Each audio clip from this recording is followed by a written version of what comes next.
ये देखिए दोस्तों, क्या जबरदस्त कोट बोली गई है कि if you do not believe in your self no one will do it for you. क्या होता है, हम अक्सर ये सोचते हैं कि यार हमारे पेरेंट्स को हम समझाने की कोशिश कर रहे हैं लेकिन वो समझ नहीं पा रहे हैं। क्योंकि अगर आपका खुद पे बिलीफ है तो आपको कन्विंस करना काफी आसान रहेगा, है ना। और अगर आपको खुद पे बिलीफ है तो आपके रिजल्ट से आप कन्विंस कर लोगे। रैदर देन ये सोचने के कि सामने वाले हम पर बिलीव क्यों नहीं कर रहे हैं, आप खुद पर बिलीव करो एंड देन वो रिजल्ट में कन्वर्ट करके सभी को आप बिलीव में डाल दो, सभी बिलीव करने लग जाएंगे। अगर आपको ये बोलना है कि आपको यूपीएससी जो है वो आपको क्लियर करना है, अगर आपको यूपीएससी क्लियर हो जाता है तो सबको बिलीव तो रहेगा ही ना, इंक्लूडिंग योर पेरेंट्स बोलिए, इंक्लूडिंग योर फ्रेंड्स और बाकी जो लोग हैं, जो रिलेटिव्स है, बाकी भी लोग जो है उनको अपने आप बिलीव हो ही जाएगा। तो कन्विंस जो है, कन्विंस आपके रिजल्ट से अगर आप करोगे तो ज़्यादा बेटर रहेगा, और रिजल्ट में तब वो तब्दील होगा जब आपको खुद पे बिलीफ है। इसलिए हमेशा ध्यान में रखिए कि आप खुद पर पहले बिलीव कीजिए, तभी दूसरे आप पर बिलीव करेंगे। अगर आपका खुद पे बिलीफ नहीं है तो दूसरे आप पर बिलीव कभी नहीं कर सकते हैं। जय हिंद दोस्तों, स्वागत है आप सभी का इस सीरीज में जिसमें हम न्यूज़पेपर का एनालिसिस करते हैं। काफ़ी कॉम्प्रिहेंसिव तरीके से माइंड मैप के थ्रू एनालिसिस किया जाता है, जिससे कि आपको रिवाइज करने में भी आसानी मिले। जो पीडीएफ है, पीडीएफ से आप फटाफट रिवीजन कर सकते हो, 5 मिनट में आपके पूरे न्यूज़पेपर का रिवीजन जो है वो हो सकता है। जो पीडीएफ है वो आपको टेलीग्राम चैनल से मिल जाएगा। टेलीग्राम पर आपको सर्च करना है मयूर मोगरे और वहां पर फॉलो करना है। तो चलिए शुरू करते हैं आज 28 सितंबर का newspaper analysis the Hindu, Indian express अच्छे तरीके से डिटेल में हम कवर करने वाले हैं। तो सबसे पहले अगर हम इंडियन एक्सप्रेस का एडिटोरियल पेज देखते हैं तो इसमें हमें देखने को मिलता है सीज ऑफ गॉड। तो ये क्या है, इसके बारे में हम यहाँ पर डिस्कशन करने वाले हैं। बेसिकली ये बात कर रहा है क्लाइमेट, कोविड और क्रिटिकल टेक्नोलॉजीज के बारे में, और कॉड यहाँ पर आ रहा है। तो ये क्या है, अच्छी तरीके से डिटेल में इसका डिस्कशन हम करेंगे। देन यहाँ पर हेल्थ वार्निंग आ रही है, तो ये विटामिन ए जो है उसके बारे में बात कर रहा है। तो ये क्या है, किस तरीके से हमें अप्रोच करना है, ये सारी चीजें एग्जाम पर्सपेक्टिव से देखेंगे। देन उसके बाद अगर हम नेक्स्ट एडिटोरियल पेज पर जाते हैं तो यहां पर हमें न्यू आउटर स्पेस ऑर्डर, ये वाला एडिटोरियल देखने को मिलता है जो एग्जाम पर्सपेक्टिव से काफी इंपॉर्टेंट है। देखिए, जो राजा मोहन है ये मोस्टली जो इंटरनेशनल रिलेशन है इस पर एडिटोरियल्स बनाते हैं, और ये वाला एडिटोरियल जो इन्होंने बनाया है ये यहाँ पर कॉर्ड के साथ यहाँ पर जो आउटर स्पेस है उसको उन्होंने अलाइन किया है। तो काफी खूबसूरती से आर्टिकल बनाया गया है, अच्छे तरीके से इसको हम डिटेल में डिस्कस करेंगे। देन ये अगर हम देखते हैं तो ये वाला एडिटोरियल जो है वो हमारे एग्जाम पर्सपेक्टिव से काम का नहीं है, एंड देन ये वाला भी एडिटोरियल अगर देखते हैं तो एग्जाम पर्सपेक्टिव से काम का नहीं है। देन नेक्स्ट अगर हम एक्सप्लेन सेक्शन देखते हैं तो एक्सप्लेन सेक्शन में यहाँ पर मार्केल एरा इन इंडिया। देखिए, ये वाला जो एडिटोरियल है ये ऑलरेडी शशांक सर ने कल ही इसको कवर किया है। ये एडिटोरियल में जो भी सारी चीजें हैं सब कुछ यहाँ पर कवर की गई है शशांक सर के द्वारा। कल ही वो वीडियो अपलोड हुआ है, तो अगर आपने नहीं देखा है तो वो वीडियो आप जरूर देखिए। नेक्स्ट यहाँ पर अगर हम ये वाला एडिटोरियल बात करते हैं तो इंडिया के मानसून की यहाँ पर बात की जा रही है, उसकी हिस्ट्री की बात की जा रही है। जो एग्जाम पर्सपेक्टिव से इसमें से कुछ भी खास नहीं निकलता है, तो इस पर टाइम वेस्ट करने में कोई मतलब नहीं है। अब देखिए, लेक्चर शुरू करने से पहले themmacademy.in अगर आपने विजिट नहीं किया है इस वेबसाइट को तो विजिट जरूर कीजिए, क्योंकि यहाँ पर आपके लिए वेरियस कोर्सेज जो है वो लाए गए हैं जो एग्जाम पर्सपेक्टिव से काफ़ी इंपॉर्टेंट है। यहाँ पर आपको वेरियस कैटेगरीज जो है वो देखने को मिलेगी, जहाँ पर आपको disaster management, environment and ecology, governance, geography, polity, internal security, ancient history, medieval history, मतलब आपको जितने भी कोर्सेस हैं वो देखने को मिलेंगे। काफ़ी खूबसूरत तरीके से आपके लिए डिज़ाइन किए गए हैं, एग्जाम ओरिएंटेड बनाए गए हैं, नो बकवास, सीधी बात, इस तरीके के जो लेक्चर्स है वो बनाए गए हैं जो आपको एग्जाम में काफ़ी ज़्यादा फायदा दिला सकते हैं। प्लस यहाँ पर फाउंडेशन कोर्स, जो आईएएस या फिर स्टेट पीएससी के जो फाउंडेशन कोर्स है वो आपको देखने को मिलेंगे। वेरियस कोर्सेस है, 3 महीने का बोलिए, 6 महीने का बोलिए, 12 महीने का बोलिए, 2 साल का मतलब 24 महीने का बोलिए, तो ये कोर्सेस आपको अलग अलग कोर्सेज जो है वो देखने को मिलेंगे। माइंड मैप आपको यहाँ पर देखने को मिलेगा, जहाँ से आप माइंड मैप फ्री में डाउनलोड कर सकते हो। जितने भी अलग अलग कॉन्टेम्प्ररी इश्यूज होते हैं वो यहाँ पर माइंड मैप के थ्रू मैं जो लेकर आता हूँ, यहाँ पर आपको उसकी पीडीएफ जो है माइंड मैप की मिल जाएगी। माइंड मैप बहुत इंपॉर्टेंट होते हैं, उससे आप फटाफट रिवीजन कर सकते हो। एंड न्यूज़ पेपर एनालिसिस, जो भी यहाँ पर हम न्यूज़ एनालिसिस कर रहे हैं यूट्यूब पे ढूंढना थोड़ा मुश्किल हो जाता है। अगर आप वेबसाइट पर जाते हो, न्यूज़ एनालिसिस पर क्लिक करते हो, वहां पर आप डेट डाल देते हो कि कौन सी डेट का आपको चाहिए, सीधा आपके सामने जो वीडियो है वो आ जाएगा। तो ये भी काफ़ी एक अच्छा यहाँ पर फीचर देखने को मिलता है। तो जैसा कि हम यहाँ पर देख सकते हो कि अगर आपको आईएएस फाउंडेशन कोर्स चाहिए 6 महीने का, तो सीधा आपको यहाँ पर जो ऐड टू कार्ट है वो दिखाई देगा, आपको कार्ट में ऐड कर देना है। एंड देन उसके बाद यहाँ पर ऊपर आपको कार्ड जो है वो दिखाई देता है।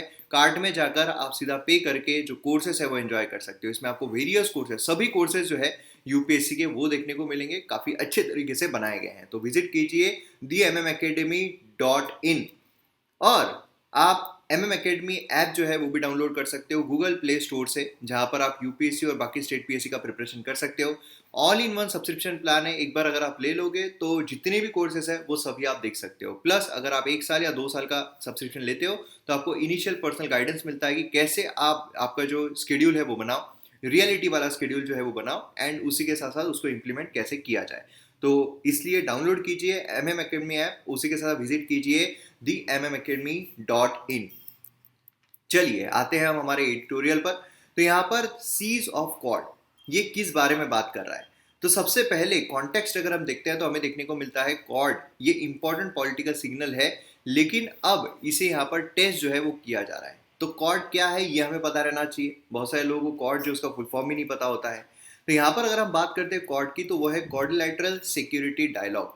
क्वाड्रिलैटरल सिक्योरिटी डायलॉग, ठीक है। क्वाड्रिलैटरल 4 यहाँ पर हमें जो कॉर्नर्स है वो देखने को मिलते हैं। तो यहाँ पर क्वाड सिक्योरिटी डायलॉग मतलब क्या है, सिक्योरिटी के बारे में यहाँ पर बात कर रहा है, डायलॉग है ना। तो इससे हमें बहुत सारा अंदाजा जो है वो हो जाता है। तो ये क्या है, ये एक इनफॉर्मल स्ट्रेटेजिक डायलॉग है किन कंट्रीज के बीच में। तो यहाँ पर 4 कोंटे होते हैं। तो क्या है, इंडिया है, यूएसए है, जापान है एंड ऑस्ट्रेलिया है। इसमें अगर आप देखोगे इंडिया, जापान एंड ऑस्ट्रेलिया, ये इंडो पैसिफिक रीजन जो है ना, उसके थोड़े इर्द गिर्द हमें देखने को मिलते हैं। यूएसए जो है उसका काफी कीन इंटरेस्ट है इंडो पैसिफिक रीजन में। उसका रीजन क्या है, रीजन है चाइना, है ना। अभी कल के ही या परसों के ही न्यूज़पेपर एनालिसिस में हमने कॉर्ड के बारे में डिस्कस किया था, जो यहाँ पर मीट हुई है उसके बारे में डिस्कशन किया था। तो ये चीजें हमें ध्यान में रखनी पड़ती है। अब यहाँ पर अगर हम बात करते हैं शेयर्ड ऑब्जेक्टिव, यहाँ पर क्या है, इनका एक शेयर्ड ऑब्जेक्टिव है। शेयर्ड ऑब्जेक्टिव क्या है कि हम यहाँ पर फ्री, ओपन और प्रॉस्परस इंडो पैसिफिक रीजन जो है उसको बनाए। फ्री बनाए, फ्री किससे, कि यहाँ पर चीजें जो है वो फ्रीली मूव हो सके, हमारे जो गुड्स है वो फ्रीली मूव हो सके। उसमें अड़थड़ा कौन क्रिएट कर रहा है, अड़थड़ा क्रिएट कर रहा है चाइना, है ना। ओपन यहाँ पर रहे कि भाई चलो इन्वॉल्वमेंट जो है वो सभी का रहेगा, ओपन में अड़थड़ा कौन क्रिएट कर रहा है, चाइना। प्रॉस्परस रहे, प्रॉस्पेरिटी में कौन अड़थड़ा क्रिएट कर रहा है, चाइना। मतलब बेसिकली चाइना के अगेंस्ट में जो कॉर्ड है ये हमें यहाँ पर देखने को मिलता है ना। आइडिया जो है कॉर्ड की, ये फर्स्ट मूड की गई थी Japanese prime minister Shinzo Abe के द्वारा 2007 में। ऑस्ट्रेलिया जो है वो इसमें भाग नहीं ले पाया क्योंकि चाइना जो है उसका काफी प्रेशर यहाँ पर था। बाद में ऑस्ट्रेलिया ने बोला कि यार पहाड़ में जाए, क्यों हम यहाँ पर चाइना की सुने। चाइना जो है भली प्रेशर क्रिएट कर रहा है, लेकिन यहाँ पर कॉर्ड में भी तो हमें अच्छे खासे मेंबर देखने को मिल रहे हैं। इंडिया, जापान, अच्छे खासे मेंबर देखने को मिल रहे हैं। तो फिर हम यहाँ पर पीछे क्यों हटे, हम भी यहाँ पर ज्वाइन करेंगे। दिसंबर 2012 में शिंजो आबे जो है फिर से यहाँ पर कॉन्सेप्ट रखता है एशिया डेमोक्रेटिक सिक्योरिटी डायमंड, जिसमें ऑस्ट्रेलिया, इंडिया, जापान, यूएसए जो है उसका इन्वॉल्वमेंट यहाँ पर देखने को मिलता है, जिससे कि मेरीटाइम कॉमन्स जो है इंडियन ओशन के वो सेफगार्ड किए जा सके। मेरीटाइम जो इंडियन ओशन है उसको हम यहाँ पर सेफगार्ड कर सके, तो ये चीज हमें देखने को मिलती है। देन आता है नवंबर 2017, लॉन्ग पेंडिंग कॉर्ड कोएलिशन जो है वो यहाँ पर हमें देखने को मिलता है, जहां पर क्रिटिकल सी रूट जो है इंडो पैसिफिक में फ्री रहना चाहिए किसी के भी इन्फ्लुएंस है। किसी के भी इन्फ्लुएंस मतलब क्या है, यहाँ पर इनडायरेक्टली बोल रहे हैं भाई साहब चाइना के इन्फ्लुएंस से यहाँ पर फ्री रहना चाहिए, क्योंकि बाकी इन्फ्लुएंस करने की कोशिश करते भी नहीं है ना। उसी के साथ यहाँ पर ब्रॉड गोल जो है, कौन से गोल्स, तो ह्यूमैनिटेरियन रिलीफ बोलिए, क्लाइमेट चेंज बोलिए, वैक्सीन बोलिए, अभी अगर हमें देखने को मिलता है अलग अलग कोविड वैक्सीन, कोऑर्डिनेशन जो है टेक्नोलॉजी पर वो बोलिए, सप्लाई चेन सिक्योर करना बोलिए, ट्रेड बोलिए, है ना। ये सारा democratic and inclusive world order जो है ये बोलिए, ये सारी चीजें जो है वो हमें यहाँ पर देखने को मिलती है। अब ह्यूमैनिटेरियन रिलीफ यहाँ पर मिली मतलब क्या है, यहाँ पर हमें एक जो एग्जाम्पल देखने को मिलता है। देखिए हम जब कनेक्ट करते हैं तब हम याद रख पाते हैं कि भाई क्या हमें परसीव करना है कॉर्ड को। तो ह्यूमैनिटेरियन रिलीफ, अभी हमने कोविड जो है, कोविड वैक्सीन, ये हमने हमारे जो बाउंड्री कंट्रीज है, आसपास की कंट्रीज है, उसको सप्लाई किया था। ये क्या था, ह्यूमैनिटेरियन रिलीफ, क्या हमने नहीं दिया, है ना। तो मतलब क्या है, क्वाड जो है उसका एक वर्ल्ड लीडर या फिर एक बिग बॉस करके इंडिया जो है, क्या हम उसको नहीं देख सकते हैं कि उसने इतना बड़ा रिलीफ जो है वो दिया, जबकि यहाँ पर इंडिया में शॉर्टेज थी, स्टिल उसने जो वैक्सीन है वो आसपास की कंट्रीज में सप्लाई किए। देन उसके बाद अगर हम बात करते हैं क्लाइमेट चेंज, क्या इंडिया अग्रेसर नहीं है, क्या इंडिया अग्रेसिवली क्लाइमेट चेंज के लिए काम नहीं कर रहा है, क्या इंडिया अग्रेसिवली जो यहाँ पर हमें देखने को मिलता है कि सोलर अलायंस बोलिए, है ना, या फिर कार्बन को रिड्यूस करना बोलिए, तो उसके लिए क्या है, इंडिया जोर शोर से काम नहीं कर रहा है as compare to USA. Vaccine की बात बोलिए, अभी जो हमने एग्जांपल देखा था, टेक्नोलॉजी जो है उसके कोऑर्डिनेशन में बोलिए, ये अलग अलग टेक्नोलॉजीज जो है वो हम उस पर काम कर रहे हैं। सप्लाई चेन को यहाँ पर लेना बोलिए, है ना, देन उसके बाद ट्रेड बोलिए, फ्री ट्रेड जो हम यहाँ पर करने की कोशिश कर रहे हैं, एंड यहाँ पर इंक्लूसिव वर्ल्ड ऑर्डर जो है सभी को साथ में लेकर चलना। तो यहाँ पर ये जो गोल्स है यहाँ पर परसीव करने की कोशिश की जा रही है। अब यहाँ पर अगर हम देखते हैं तो जो बिडेन है, मतलब यूएसए और इंडिया, इनके बीच में अगर हम देखते हैं तो बायलैटरल टॉक में यहाँ पर उन्होंने बोला कि हमारी जो पार्टनरशिप है उसको हमें कंटिन्यू रखना है बहुत सारे क्रिटिकल और इमर्जिंग टेक्नोलॉजी में। अब टेक्नोलॉजी कौन कौन सी है, देखिए यहाँ पर अगर मैं आपसे सीधा सवाल पूछूं, अगर आपको बिना बताए कि कौन कौन सी टेक्नोलॉजीज है, अगर आपको सिर्फ इतना पूछा जाए, अब आंखें बंद करके अगर आप जवाब दो कि कौन कौन सी टेक्नोलॉजी में हम यहाँ पर काम कर सकते हैं, आपको क्या आ सकता है? साइबर आ सकता है, उसी के साथ साथ 5G टेक्नोलॉजी आ सकती है, टेलीकम्युनिकेशन या ब्लॉकचेन, इतना आपको आ सकता है। लेकिन उसमें जो स्पेस है वो भी इंक्लूडेड है, हेल्थ सिक्योरिटी जो है वो भी इंक्लूडेड है, एआई जो है वो भी इंक्लूडेड है, सेमी कंडक्टर्स भी इंक्लूडेड है, 5G 6G, future generation communication technology, blockchain, ये सभी टेक्नोलॉजी जो है वो हमें यहाँ पर देखने को मिलती है। ठीक है, और जो एक और आर्टिकल है उसमें इसी को थोड़ा और फर्दर बढ़ाते हुए जो स्पेस है उसके बारे में, इस टेक्नोलॉजी के बारे में हम बात करने वाले हैं। समझ रहे हो? तो इस तरीके से हमें कनेक्ट करना पड़ता है आर्टिकल्स को भी। अब कंसर्न्स की अगर हम बात करते हैं तो देखिए सबसे पहला कंसर्न जो यहाँ पर निकल कर आता है वो ये है कि यहाँ पर ग्रुप जो है, जो कॉर्ड ग्रुप है, ये बोलता है कि हमको शेयर्ड वैल्यू यहाँ पर रखनी है, पर्पस है शेयर्ड वैल्यू यहाँ पर रहेगी। लेकिन जो डेमोक्रेसी उसमें डीप क्राइसिस जो है वो हमें इन मेंबर्स में ही देखने को मिल रहे हैं। जैसे कि फॉर एग्जांपल वेल्दी जो है उनके हिसाब से गवर्नमेंट को चलाना, है ना, वो गवर्नमेंट को चलाएंगे, एथनिक डिवीजन देखने को मिलता है, जो डेमोक्रेसी उसका डिसफंक्शन हमें देखने को मिलता है। इंडिया इज ऑल्सो यहाँ पर कहीं ना कहीं हम बोल सकते हैं कि स्ट्रगल कर रहा है डेमोक्रेसी के साथ। इवन यूएसए में अगर हम देखते हैं तो वहाँ पर भी काफ़ी स्ट्रगल जो है वो देखने को मिल रहा है ना। तो ये जो है ये कॉम्प्लिकेशंस हमें देखने को मिल रहे हैं। दूसरा अगर हम देखें तो यहाँ पर देखने को मिलता है कि Indo Pacific is not a security alliance, है ना। यहाँ पर इंडो पैसिफिक रीजन जो उस पर यहाँ पर एम करना है, सिक्योरिटी अलायंस नहीं है। यहाँ पर जो कंट्रीज है, जो क्वाड है, उनको ज़्यादा तरीके से यहाँ पर एविडेंट रहना चाहिए कि वो बाकी जो सिक्योरिटी नीड्स है जब भी उनको ज़रूरत पड़े, जैसे इंडिया अगर हम देखते हैं, इंडिया जापान तो ठीक है यार, जापान जो है उसके रिलेशन जो है चाइना के साथ भी मेंटेन्ड है ना। सेम गोज फॉर ऑस्ट्रेलिया भी अगर हम बोलते हैं तो इतने कुछ बुरे नहीं है as compare to India. India के अगर हम देखते हैं तो बिगेस्ट चैलेंज है उसके नेबरहुड से, उसमें पाकिस्तान आता है, अब अफगानिस्तान भी आ रहा है, ईरान हमें देखने को मिलता है, चाइना हमें देखने को मिलता है। तो यहाँ पर जब जरूरत पड़े तो भाई सिक्योरिटी पर्पज से भी क्वाड की जो कंट्रीज है उन्होंने साथ में खड़े होना चाहिए, तब बात बनेगी। अगर नहीं होते तो फिर बात ही क्या बन रही है। तीसरा कंसर्न जो हमें देखने को मिलता है वो ये है कि यहाँ पर कोलैबोरेशन जो है, research collaboration, critical technology, supply chain, infrastructure technology, सबसे इंपॉर्टेंट आता है साइबर सिक्योरिटी, है ना। इसमें दो जो प्रॉब्लम्स है, दो जो कीवर्ड्स है वो देखने को मिलते हैं कि इंडिया और यूएसए जो है वो यहाँ पर ज्यादा प्रोटेक्शनिस्ट होते जा रहे हैं। मतलब make in India, make America great again, है ना। तो मतलब क्या हो रहा है, यहाँ पर ग्लोबल ट्रेड डील जो है उसमें काफी स्केप्टिकल हो रहा है कि यार ग्लोबल ट्रेड हम करें या ना करें, रुक जाए क्या, अगर हम करेंगे तो प्रॉब्लम हो जाएगा क्या, मेक अमेरिका ग्रेट अगेन हो नहीं हो पाएगा, मेक इन इंडिया जो उसको हम पूछ नहीं कर पाएंगे। इससे क्या होता है, इससे यहाँ पर जो कॉम्प्लिकेशन है, हम यहाँ पर खुल नहीं रहे, हम यहाँ पर खुद को बंद कर रहे हैं, है ना। ये यहाँ पर कॉम्प्लिकेशन क्रिएट होता है क्योंकि यहाँ पर क्या है, बेसिकली अगर हम खुलते हैं तो यहाँ पर डिपेंडेंसी जो है चाइना पर हम रिड्यूस कर लेंगे, यूएसए भी और इंडिया भी। क्योंकि क्या होगा कि अगर हम खुलते हैं तो हम दूसरी कंट्रीज जो है उनके साथ मिक्सअप हो रहे हैं, दूसरी अल्टरनेटिव्स हम ढूंढ रहे हैं। लेकिन अल्टरनेटिव नहीं होंगे तो फिर ट्रेडिशनली वही जो हम चाइना से इंपोर्ट करते जा रहे हैं वही हम पर ये रहेगा, हावी होता रहेगा। ज़्यादा इंगेजमेंट जो है ग्लोबल ट्रेडिंग ऑर्डर के साथ वो यहाँ पर करना बहुत ज़रूरी है। उसी के साथ यहाँ पर एडवांस कंट्रीज जो है यहाँ पर वैक्सीन जो है उसको रोक रही है। उससे क्या हो रहा है, जो डेवलपिंग कंट्रीज है, ठीक है, जिनके पास वैक्सीन, साउथ अफ्रीका बोलिए, जिनके पास वैक्सीन जो है, अगर वो डिपेंडेंट थे कि नहीं यार ये जो कंट्रीज है, यूएसए बोलिए, इंडिया बोलिए, इन पर हम डिपेंडेंट रहेंगे वैक्सीन के लिए कि हमको वैक्सीन मिल जाएगी, लेकिन अगर यूएसए और इंडिया जो है वो अगर प्रोटेक्शनिस्ट अपनाए कि नहीं हम यहाँ पर ट्रेड नहीं करेंगे, हम यहाँ पर नहीं करेंगे, तो फिर वो क्या रिलाय कर पाएंगे, क्रेडिबिलिटी रहेगी क्वाड की? नहीं रहेगी। वो किसके तरफ जाएंगे, वो चाइना की तरफ जाएंगे। फिर हम बोलेंगे यार वो कंट्री चाइना की तरफ जा रही है, चाइना जो है वो ये कर रहा है, तो फिर वहां पर कॉम्प्लिकेशंस क्रिएट होंगी ना, क्योंकि हमने वहां पर किया हुआ है ना। जैसा मैं बोलता हूँ हर चीज जो होती है you are defined by what, you are defined by your own decisions. कोई और आपके लिए डिसीजन नहीं ले रहा है। अगर कोई और आपके लिए डिसीजन ले रहा है तो वो भी डिसीजन आप ही का है कि वो आपके लिए डिसीजन ले। बहुत बड़ा स्टेटमेंट है ये, अगर आप इसको समझ पाओ तो अच्छे तरीके से। खैर, आगे बढ़ते हैं। चौथी चीज जो हमें देखने को मिलती है वो है क्लाइमेट चेंज। क्लाइमेट चेंज के लिए भले ही हम काम कर रहे हैं, लेकिन स्टिल यहाँ पर यूएसए बोलिए, ये क्या उतनी शिद्दत से काम कर रहे हैं? क्या उतनी शिद्दत से हम यहाँ पर जो हमारा कार्बन इमिशन है उसको रोक पाएंगे? और जो यूएसए या डेवलप्ड कंट्रीज बोलिए, जो डेवलपिंग कंट्रीज को फंड पहुंचाने की बात है, क्या वो पहुंचा पा रहे हैं? नहीं हो रहा है। तो ये जो कॉम्प्लिकेशन है वो हमें देखने को मिल रहे हैं। कंक्लूजन में हम ये बोल सकते हैं कि यार कॉर्ड जो है वो एक मतलब जब वो 3 C's की तरफ जाएगा, climate, Covid and critical technologies, तब यहाँ पर और बेहतर तरीके से हम जो कॉमन गोल्स है उसको अचीव कर सकते हैं। तो यहाँ पर उस पर थोड़ा काम जो है वो करना चाहिए इन कंट्रीज ने। क्लियर है? कंप्लीट। चलिए नेक्स्ट इस पर बढ़ते हैं। Health warning.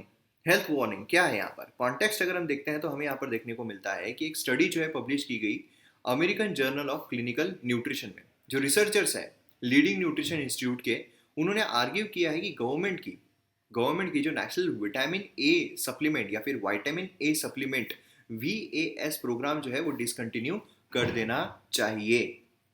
अब ये जो डिसकंटिन्यू करना चाहिए एक्सेप्ट 7 स्टेट, 7 स्टेट में नहीं होना चाहिए। कौन से? बिहार, झारखंड, मिजोरम, तेलंगाना, हरियाणा, मध्य प्रदेश, उत्तर प्रदेश। यहाँ पर नहीं, यहाँ पर कंटिन्यू रखना चाहिए, बाकी जगह डिसकंटिन्यू कर देना चाहिए। अब सबसे पहले तो हमें प्रोग्राम क्या है वो समझना जरूरी है। तो आइए national vitamin A supplement VAS programme क्या है इसको समझ लेते हैं।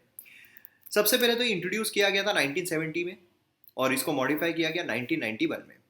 ये बेस्ड है ऑन द रैशनल, कौन सा? डेली डाइट जो है चिल्ड्रन की हमारे कंट्री में वो एसेंशियल न्यूट्रिएंट से डेफिसिट होती है। न्यूट्रिशन प्रोग्राम है ना, कि न्यूट्रिशन जो है वो सभी तक पहुंचना चाहिए। देखिए विशियस साइकिल डेवलप होती है। क्या? बच्चा है, बच्चा पैदा हुआ, ठीक है, एक चाइल्ड पैदा हुआ। अब वो बच्चे को अगर न्यूट्रिशियस फूड जो है वो नहीं दिया गया तो ये पूरी तरीके से मेंटली, फिजिकली क्या विकसित हो पाएगा? कुछ ना कुछ डिफिशियंसी जो है वो यहाँ पर रहेगी। डिफिशियंसी रहेगी तो क्या वो स्किल्स जो है, जो स्किल्स चाहिए होते हैं वो पूरी तरीके से एक्वायर्ड कर पाएगा? स्किल्स एक्वायर्ड नहीं कर पाएगा। अब स्किल्स अगर अच्छे तरीके से एक्वायर्ड नहीं कर पाएगा तो क्या एम्प्लॉयमेंट अच्छी तरीके से मिल पाएगा? एम्प्लॉयमेंट अच्छी तरीके से नहीं मिल पाएगा। एम्प्लॉयमेंट अच्छी तरीके से नहीं मिल पाएगा तो क्या ये इकोनॉमिकली सक्षम हो पाएगा? इकोनॉमिकली सक्षम नहीं हो पाएगा। इकोनॉमिकली सक्षम नहीं हो पाएगा तो क्या उसके बच्चे को वो न्यूट्रिशन प्रोवाइड कर पाएगा? नहीं कर पाएगा। वो बच्चे न्यूट्रिशन नहीं कर पाएंगे, डिफिशियंसी हो जाएगी। डिफिशियंसी यहाँ पर स्किल नहीं आ पाएगी, स्किल नहीं आ पाएगी, एम्प्लॉयबिलिटी नहीं, इकोनॉमी नहीं, अगेन उनके बच्चे। तो एक साइकिल जो है यहाँ पर डेवलप हो जाती है। इस साइकिल को तोड़ना है तो यहीं पर ये जो चाइल्ड है इसको यहाँ पर न्यूट्रिशन जो है वो हमको प्रोवाइड करना पड़ेगा। तो साइकिल जो है अपने आप टूट जाएगी। इसलिए यहाँ पर बच्चों के लिए, खासकर बच्चों के लिए और महिलाओं के लिए, क्योंकि लैक्टेटिंग मदर जो होती है वो अगर न्यूट्रिशन यहाँ पर प्रोवाइड करे तो अपने आप जो साइकिल है वो ब्रेक हो जाती है। तो यहाँ पर क्या है, जो कंट्री है उसमें जो डिफिशियंट है उसको जो अलग अलग न्यूट्रिशन है वो यहाँ पर दिए जाने चाहिए। तो डेली डाइट जो है बच्चों का वो यहाँ पर एसेंशियल न्यूट्रिएंट में सही तरीके से काम नहीं कर रही है ना। अब यहाँ पर ह्यूमन डाइट अगर हम देखते हैं, 2 फॉर्म ऑफ विटामिन हमें देखने को मिलती है। एक है प्रीकर्सर ऑफ विटामिन ए जो कि है बी कैरोटीन, ये येलो ग्रीन वेजिटेबल्स और फ्रूट्स में हमें देखने को मिलता है। दूसरा है active form of vitamin A जिसमें मिल्क बोलिए, बटर बोलिए, एग बोलिए, मीट प्रोडक्ट्स बोलिए।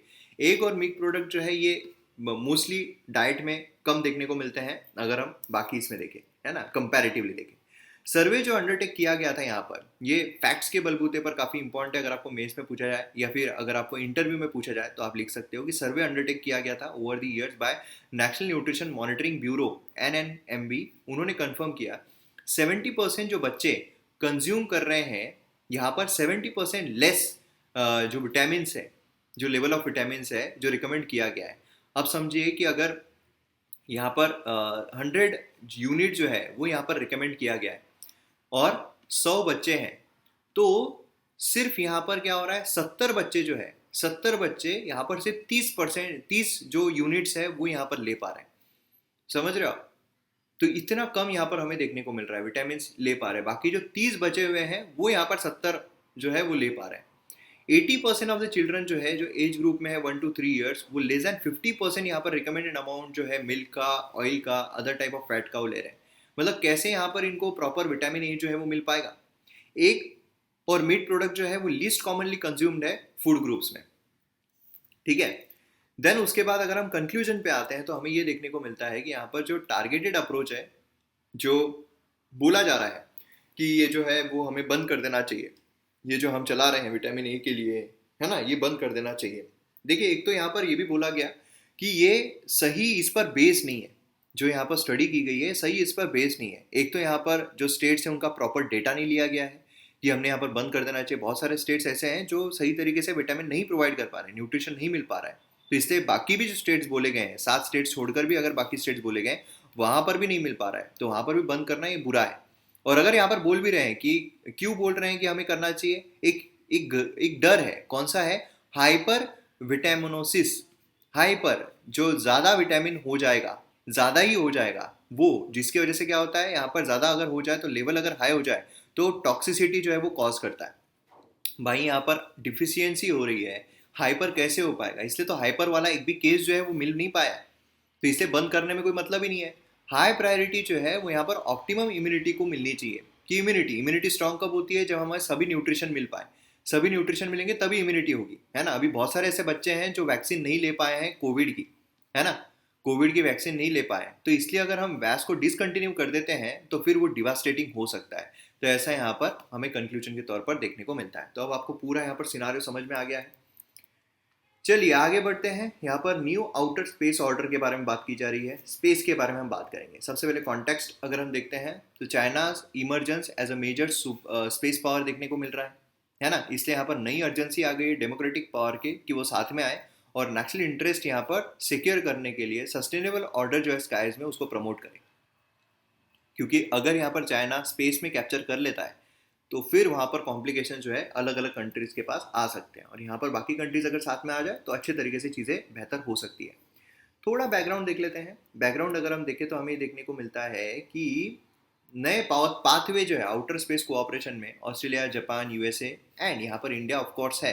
अरे ये तो वही हमें देखने को मिल रहा है क्वाड का, है ना। तो हाँ, यहाँ पर क्वाड की जो मीटिंग हुई है उसी के सिलसिले मैंने आपको बताया था ना कि हम आउटर स्पेस की बात करेंगे जब हम टेक्नोलॉजी की बात कर रहे हैं। तो यहाँ पर प्राइम मिनिस्टर नरेंद्र मोदी जो है उन्होंने पोजीशन किया इंडिया को एज मोर प्रोडक्टिवली, यहाँ पर हम इंगेज होंगे इस चीज़ में, है ना। दो इंपॉर्टेंट ट्रेंड्स को देखते हुए हमने यहाँ पर हवा में बोल दिया गया प्राइम मिनिस्टर ने कि मित्रों चलो अब ज़मीन पर बहुत घूम लिए, चलो आसमान में चले, ऐसे बोल दिए नहीं भाई। यहाँ पर ट्रेंड देखा गया। कौन सा ट्रेंड देखा गया? एक तो यहाँ पर टेक्नोलॉजी का इमरजेंस जो हो रहा है, जो 21st सेंचुरी को ग्लोबल ऑर्डर में जो शेप कर रही है कि भाई बहुत खतरनाक टेक्नोलॉजीज होने वाली है स्पेस में। पूरा का पूरा एक समझ लीजिए कंट्री, उसका दबदबा अगर हो जाता है तो दूसरे कोई किसी को स्पेस में जाने भी नहीं देगा, इतना खतरनाक हो सकता है। मिलिटराइजेशन हमें देखने को मिल रहा है स्पेस का। अर्जेंसी, यहाँ पर नए रूल जो है, जो आउटर स्पेस है उसमें पीस और स्टेबिलिटी रहना चाहिए, वो यहाँ पर लाए जाना बहुत ज़रूरी है। नहीं तो फिर क्या होगा, वहाँ पर वॉर हो जाएगा, जो अगले वॉर है वो स्पेस में होने लगेंगे। तो ये अर्जेंसी को देखते हुए यहाँ पर जो इंगेजमेंट है वो यहाँ पर बोला गया था। आउटर स्पेस की अगर हम बात करते हैं तो हमें ये देखने को मिलता है यूएस जो है ट्रेडिशनली यहाँ पर डोमिनेट किया उसने आउटर स्पेस को कमर्शियल डोमेन में, ठीक है। यूएस ने कमर्शियली अगर हम देखें, चाइना जो है वो अब इमर्ज हो रहा है as a major super power, civilian और मिलिट्री दोनों इसमें काफ़ी तेज़ी से वो भेज रहा है, काफ़ी तेज़ी से वो एक्वायर कर रहा है। इंडिया जिसने यहाँ पर साइंटिफिक स्पेस कैपेबिलिटीज डेवलप की ओवर द डिकेड्स, वो डीपली इन्वेस्ट कर रहा है कि भाई हमको भी करना है, हमको भी चंद्रयान जाना है, हमको भी ये करना है, हमको भी स्पेस में भाग लेना है ना। उसके लिए अब ज़रूरत है यूएसए और इंडिया साथ में आ जाते हैं, जापान साथ में आ जाते हैं, ऑस्ट्रेलिया साथ में आ जाता है, तो यहाँ पर और चीज़ें बेहतर हो सकती है। Space situational awareness memorandum of understanding, ये यहाँ पर इंडिया यूएस का जॉइंट स्टेटमेंट है, स्पेस सिचुएशनल अवेयरनेस मेमोरेंडम। इसमें यहाँ पर हमारा डेटा सर्विसेज जो है वो शेयर किया जाएगा एक दूसरे के साथ। लॉन्ग टर्म सस्टेनेबिलिटी जो आउटर स्पेस एक्टिविटीज में उसके लिए, मतलब यहाँ पर क्या होगा, डेटा शेयर किया जाएगा। जैसे ये सिमिलर है मेरीटाइम डोमेन अवेयरनेस जो होता है, जो मेरीटाइम होता है ना कि भाई समुद्र में जो डेटा है हम शेयर करेंगे, उसी तरीके का ये किया गया कि स्पेस का डेटा हम शेयर करेंगे। स्पेस सिचुएशनल अवेयरनेस, इसमें क्या इन्वॉल्व है कि यहाँ पर जो मूवमेंट है सभी ऑब्जेक्ट्स की उसको मॉनिटर किया जाए। उसमें नेचुरल भी हो सकते हैं मेटर्स एंड मैनमेड भी हो सकते हैं सैटेलाइट्स, और स्पेस वेदर जो उसको यहाँ पर ट्रैक किया जाए, जिससे क्या है कि हमें यहाँ पर अगर भेजना है कुछ, हमें यहाँ पर लेकर जाना है तो उसमें थोड़ी आसानी होती है ना। 20th सेंचुरी अग्रीमेंट जैसे कि आउटर स्पेस ट्रीटी बोलिए, मून ट्रीटी बोलिए, उनको यहाँ पर रिन्यूअल की बहुत ज़्यादा ज़रूरत है और सही तरीके से इंप्लीमेंट करने की ज़रूरत है, ठीक है। तो आपके लिए होमवर्क ये है कि आपको कमेंट सेक्शन में outer space treaty and moon treaty, इन दोनों के बारे में इंफॉर्मेशन लिखनी है, दोनों के बारे में लिखना है। नए स्पेस यहाँ पर वर्किंग ग्रुप जो है सेटअप किया गया क्वाड के द्वारा, ये आइडेंटिफाई करता है न्यू कोलैबोरेशन अपॉर्चुनिटीज़। ठीक है, यहाँ पर पीसफुल पर्पस के लिए, जैसे क्लाइमेट चेंज को मॉनिटर करना, disaster response preparedness, disaster management का जो हमारा कोर्स है उसमें हमने पूरी तरीके से इसको कवर किया है। अलग अलग टाइप के डिजास्टर्स, उसको कैसे मिटिगेट करें, प्रिपेयर्डनेस कैसे रखें, जोनिंग कैसे रखें, है ना। तो आप चेक कर सकते हो।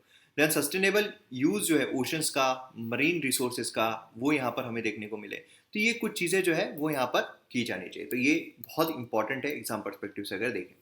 और यहाँ पर जैसा कि जो जर्मनी का वोट है, जर्मनी के इलेक्शंस है, उसके जो यहाँ पर बात हो रही थी, तो उस पर ऑलरेडी वीडियो जो है शशांक सर के द्वारा बनाया गया है, वो आप यूट्यूब पर देख सकते हो।